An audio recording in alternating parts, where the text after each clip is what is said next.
All right, let's jump right in. The world of fintech, it's facing a bit of a growth crisis. Funding's drying up and the old rules, they just don't apply anymore. So the big question is, how do you actually grow when the pressure's on?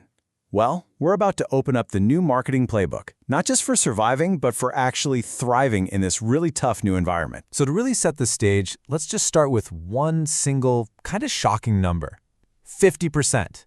Yeah, that's the drop in global fintech funding we saw in just 1 year.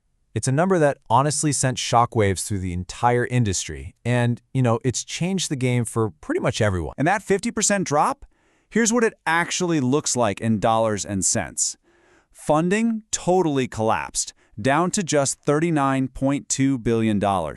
We haven't seen a number that low since 2017. So look, this isn't just some market correction. No way. It's a fundamental shift. You could say the era of easy money, it's officially over. So that really forces the most important question in the industry right now, doesn't it? When the market is this tough, where on earth do you find growth? And here's a hint. The answer isn't about just raising more money. Nope. It's about finding a much, much smarter way to win over customers. Okay, so before we can find the right marketing strategy, we've got to get really clear on the landscape. Like, what is fintech really? And who are we even talking to? So at its heart, fintech is all about using tech to, completely blow up and reimagine finance. It's that disruptive force that's challenging the old guard, the traditional banks, the insurers, by promising to be faster, smarter, and just way easier to use for everything from your daily payments to long-term investments. And right away, here's the first big challenge. Fintech is trying to serve two completely different worlds at the same time.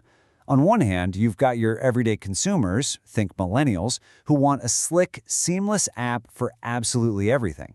But then on the other hand, you have whole businesses looking for complex solutions for things like payments, invoicing, and managing financial risk. You just can't talk to both of them the same way. It's not going to work. Right. So in a field this complex, your standard, one-size-fits-all marketing playbook, it's just going to fail.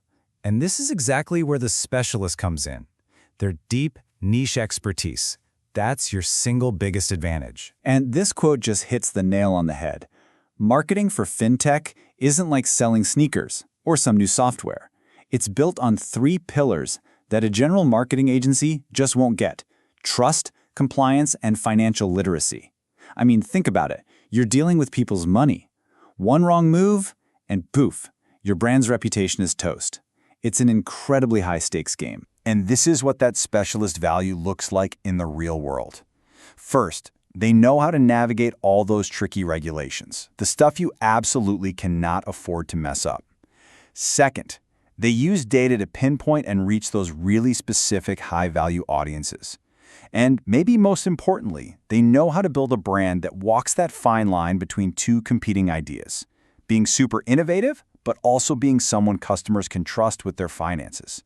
That's a tough balance to strike. Okay, so we've got the problem, and we know who can solve it. Now for the fun part, the how. Let's open up the actual digital growth playbook and look at the tools and strategies that are working right now. Now, you're going to look at this list and think, okay, I've seen this before. But in fintech, each of these plays a totally different role. Content marketing, it's not just for clicks. It's how you prove you're an authority. SEO? It's not just about ranking number 1, it's about being the trusted answer when someone Googles a serious financial question. And social media, email, paid ads, it's all geared towards one thing: building trust, not just generating traffic. And you use those tools to chase one of these 4 big strategic goals. It all depends on where you are. Are you a brand new startup? Then you're all about market penetration, just trying to grab your piece of the pie in your current market. A little more established, maybe it's time for product development, adding cool new features to keep your current customers hooked. And if you're really ready to go big, that's when you look at market expansion into new places or even diversification into new services. The right strategy really truly depends on your company's stage of growth. But hey, a strategy is just a piece of paper until you put it into action, right? So let's see how this all translates from theory into a real framework that actually gets results. So this isn't a one-and-done thing. It's a loop, a cycle that never stops. It all starts with a deep dive into market analysis. That tells you what's possible, which helps you set clear goals. From there, you build your strategic plan, and then, of course, you execute it. But here's the secret sauce: monitoring and optimization. You're constantly looking at the results, at the data, and that information feeds right back into the start of the loop. It makes your strategy smarter and smarter every single time you go through it. Okay, so what does this actually look like out in the wild? Let's take a look at a total masterclass in brand building. There's this fintech company, Airwallex, and they did something pretty genius. They went and partnered with the McLaren Formula One team. And listen, this was so much more than just sticking a logo on a race car. It was a brilliant, strategic move to sort of borrow the core values of Formula One.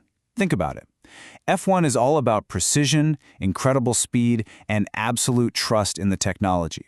So by linking up with McLaren, Airwallex wasn't just telling people, hey, trust us, they were showing it. And the result? A massive jump in both brand awareness and, you guessed it, consumer trust. And Airwallex is not the only one. Other huge players are using different pages from this same playbook. Take Revolut. They are absolute masters of data-driven ads, finding the exact right customer with the exact right message. Then you've got Robinhood. They took a different route. They grew by focusing on educational content, creating these super simple guides that made investing feel less scary for a whole new generation. So you see, two totally different tactics, but they both come from the same playbook, and both led to some amazing success. So this is the new reality. This funding winner has kind of cleared away all the hype, and it's left only the smartest, most strategic players standing. Growth isn't a given anymore. It has to be earned. And that really just leaves one final crucial question for you to think about. Is your growth strategy actually built for today's fintech reality?